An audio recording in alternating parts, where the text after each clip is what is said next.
بسم الله الرحمن الرحيم، والصلاة والسلام على أشرف الخلق أجمعين. أهلا وسهلا بكم. طبعا المنظر اللي شايفينه ده يعني مقدمة الفيديو أرض مصر الطيبة. ومن أرض مصر الطيبة بنقدم كل التحية والإجلال والتقدير لأرض ليبيا الطيبة. النهاردة معانا ضيف من ليبيا، دولة ليبيا، شرفنا ونورنا. الحاج منصور.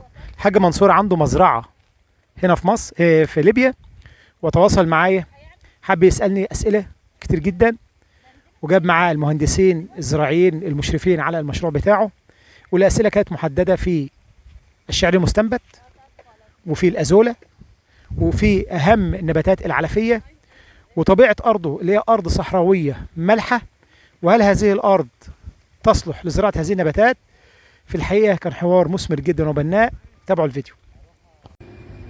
عم منصور، شرفتنا النهارده. أنا اتكلمتين عن الشعر المستنبت، وكلمتين عن المواد العلفية، واتكلمنا عن أشجار المورينجا وأشجار البولونيا، وعلى طبيعة أرضه. إيه الفكرة اللي أنت توصلت لها في خلاصة هذا الموضوع؟ والله أنا الفكرة اللي وصلت لها إن الشعير المستنبت ده ممكن ما يكونش عملي كتير يعني. ممتاز. يعني ممكن اللي توصلت لها آخر ما توصلت لها أنا بعد اللقاء بتاعك وبعد الشرح بتاعك للموضوع، أنا توصلت لأن الأشجار بتاع المورينجا هذه البولونيا هذه ممكن تكون هي أنسب حل لنا يعني. ممتاز. خاصة أنها تتحمل الملوحة، الأراضي السطحية والمياه المالحة. أنت عارف أن عندنا غادي المشكلة اللي بنعاني منها اللي هي مشكلة المياه. مشكلة المياه. لا مش أنت لوحدك، ده إحنا كمان دلوقتي بنعاني من مشكلة المياه. اللي طبعا من أهم عوامل النجاح البحث عن المعلومة الصادقة. قبل ما تبدا انت مشروعك، انت طبعا اول خطوه عملتها ان انت بدات تسال عن المعلومات الصحيحه، وده بنسموه دراسه جدوى.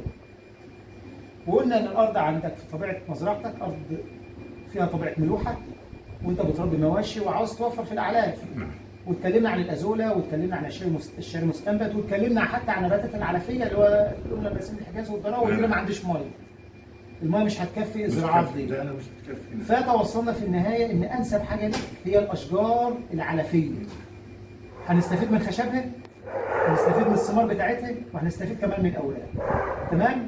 وباذن الله زي ما قلنا برضه هترفع من مسؤول الميه الجوفيه وهتبقى تمام التمام. العادات والتقاليد طبعا تختلف. مره نحكي انا وواحد سوداني، على العادات والتقاليد اللي بين العالم العربي وكذا، ومن ضمنهم الفن. فالسوداني قال لي الفن الليبي والفن السوداني متشابه، لكن يختلف عنه تماما. والتشابه فين؟ التشابه مختلف ازاي؟ يختلف عنه تماما ازاي؟ يعني. فمن ضمنها انا نعرف واحد كنا نتعاملوا معه، تاجر كبير الله يرحمه توفى في مصر، اسمه ابو نعايم. كان تاجر يجيب في ليبيا في كاوتش. طبعا يجي ليبيا هناك نحن نعزموه. طبعا نحن من عادتنا ما نعزموش حد في فنادق ولا كذا، مطاعم. نعزمه في بيوتنا، في البيت نفسه. في البيت طبعا. ما نسالوش ياكل ايه ولا يحب ايه ولا كذا. لا، اللي انتم موجود في البيت بتقدموه. في البيت نحن نقدموه. ايوه. واللي عايزين نقدروه نعملوا له لحم ضاني. لحم الخروف البرقي، تقول البرقي هذا هي. نعملوا له ده اللي عايزين منه. فنحن نجيبوا له الحاجات دي. هو طبعا يجي ياكل، ما يقولش انا مش عايزه ولا مش كذا، ياكل يعني. انا بدي جيت مره هنا لمصر، جيته قلت له يا حاج انت ازاي قاعد ساكن في شارع؟ انا كنت فاكرك ساكن في قصر كبير. قال لي نعمل بيه ايه القصر بتاعكم؟ انتوا عاملين لي اهرامات وتسكنوا تحت منها. انا جميع المتطلبات الحياتيه بتاعي اللي موجوده، وجميع اللي نفسي فيه قاعد موجود في انا مستريح كده في الشقه بتاعي. وانا دلوقتي عازمك في مطعم. انت دلوقتي تاكل بمزاجك ما بمزاج. تاكلش بمزاجك. وانا عايز انيمك، ناخدك الفندق تنام بمزاجك، ما تنامش بمزاجك. ده وجهة نظر. وجهة نظر. وجهة نظر احترم. هو كده انت احترمت وجهة انا نظر. احترمت احنا قلت له يا ابو عام انت حسنين كله شايل منا رحنا بليبي عشان اكلوا فيك اكلوا فيك الله الله عليك يا عم منصور. عم منصور من ليبيا وضيفنا النهارده، ويلا بينا نكمل الفيديو مع بعض. لا اقعد ترتاح، انت ما تشغلش دماغك بالليل. ايوه لا ما تخافش. عم منصور طبعا شرفنا ونورنا، هو انت حبيت تطلع على التجربه. انا فاحنا بقول له كل مكان في البيت احنا مستغلين.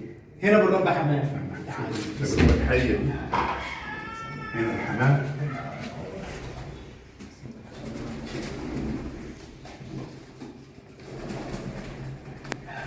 وكله انواع بلديه زي ما قلنا. كله بلدي كله بلدي. كله بلد، بس شوف الاحجام بقى عامله ازاي. وليه الاحجام دي بالشكل ده؟ عشان التغذيه الممتازه والرعايه الممتازه، واحنا بنوكل هنا تغذيه ممتازه وبنراعي النظافه والتدخين وكل حاجه. والله أنا عندي مشروع هناك كبير. اه مشروع حمام. بسم الله ما شاء دي الله. بدروم. ده بدروم ده. انت بسم الله ما شاء الله. بدروم دي بدروم. حاجه بسيطه. يعني الاضاءه فيه بسيطه يعني. لا عادي مفيش عادي. برضه دماغك حمام يعيش عادي ما فيش. لا يعيش عادي. برضه دماغك برضه منطقه دي. قلت لك الحمام يعيش عادي. هنا بقى السطح زي ما انت شايف مستغلين كل سنتي. تعالى بقى هنا. خش لي يا عبد جوه هنا كده. هات ايدك كده معايا، خد بالك. بسم الله ما شاء الله. زي ما انت شايف. برغم ان المساحه بسيطه، دي الكوسه اللي انت اكلت منها النهارده. دي الكوسه اللي انت اكلت منها النهارده اهوت زي ما انت شايف. ده بقى البرسيم الحجازي بقول لك. البرسيم الحجازي. ده البرسيم الحجازي. ده البرسيم الحجازي. ده بيقعد في الارض 6 سنين. 6 سنين. ودي الضراوه اللي انت كلمتني عنها وكنت بتسال عنها. ايوه هي دي. ايوه دي زي ما انت شايف. دي زراعتها امتى بالظبط؟ دي تتزرع صيف. وده بيقعد معاك 5 سنين. وزي ما انت شايف كده بقى الفاصوليا ديت والنبي. انت شايف كده بسم الله ما شاء الله. وده فلفل. وده نبات جاي لي من امريكا، عصفر بيتعمل حاجه زي التوابل كده البهارات. ودي ملوخيه، كنا عايزين نوكلك ملوخيه النهارده، ما كانش فيه نصيب لاكل الملوخيه. وزي ما انت شايف كده عم منصور باميه وملوخيه. ودي الضراوه، انا عارف انت مهتم قوي بالضراوه دي. منها. بس دي بقى انا بحش منهم كميات، لان انا هنا بسمد مش سماد عادي، بسمد بحاجه اسمها ديدان الفرمي، وبسمد بالزرع بتاع الحمام. زرع الحمام دي يفرق معاك في التسميد بشكل مهول. تمام. بمعنى بقى بتقول انا عندي مساحه كبيره عاوز اعملها عنبر حمام. انت تعرف ان عنبر الحمام ده ممكن يكون فايدته للزراعه اكتر من انتاجه للحمام. ودي بقى الازوله اللي انت كنت هتسالني عنها.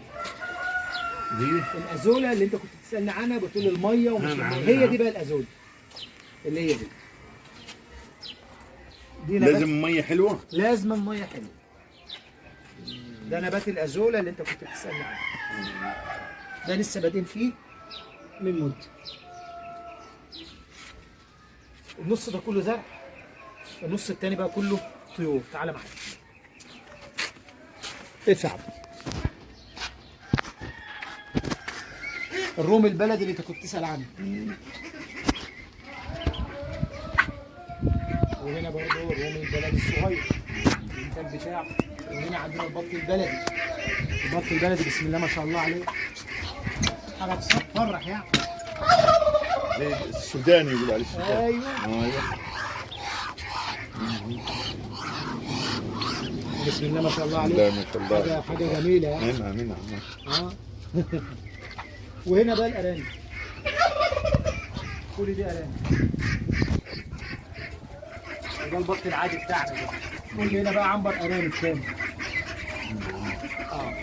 وتعالى عاوز اوريك الرومي. انت بتقول الرومي البلدي وصل ده البط ده احسن من ده. ده احسن من ده.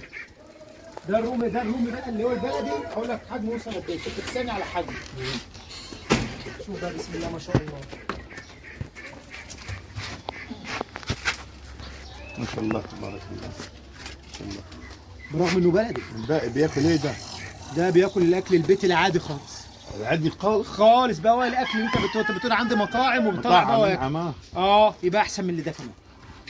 وتشيل حجمه بسم الله ما شاء الله. ما شاء الله. تهورني حاجه احسن من الاجنبي. ما شاء الله الحجم كبير يعني. زي ما انت شايف كده. طبعا عندي بقى انواع دجاج ياما، ده دجاج الساسو وعند الدجاج البلدي للبيض. بالراحه بس، عندي بالراحه كده. بسم الله ما شاء الله. عندنا بقى هنا زي ما قلت لك في اتفاق ذاتي بالبيض بالكامل. والبيض زي ما انت شايف كده حجمه.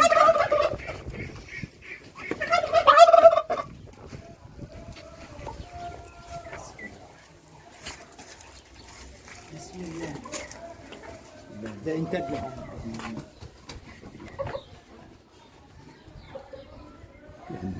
ده زي البيض بتاع المزارع الكبير. كبير لكن ده بلدي ده. طبعا ده مش هناكلوه. ده هيخش تفريخ بقى. لا يخش تفريخ. لا انت ايش رايك انت في المشروع بتاع البدروم ده؟ ده ناجح جدا وفايدته الاكبر في التسميد. هينفعك تاخد منه بقى سماد الزرع الحمام ده. يعني هينقل لك المزرعه نقله كبيره. وانا ما نصرفش عليه حاجه الحمام، خلي بالك. ليه بقى؟ ده انت هتطلقه يطير وياكل من الاراضي ويرجع. طب ده انت كده ممتاز. ده جنبي مخازن بتاع شعير. مخازن مأهول. بسم الله ما شاء الله. نصيحتي ليك الحمام البلدي. وكل انواع تربيه انواع بلديه. طبعا البط طالع يجري على الازولي لانه عارف ان دي مكان الازولي. الحقه بسرعه بدل ما يهجم عليا بالرصيف. ارجع.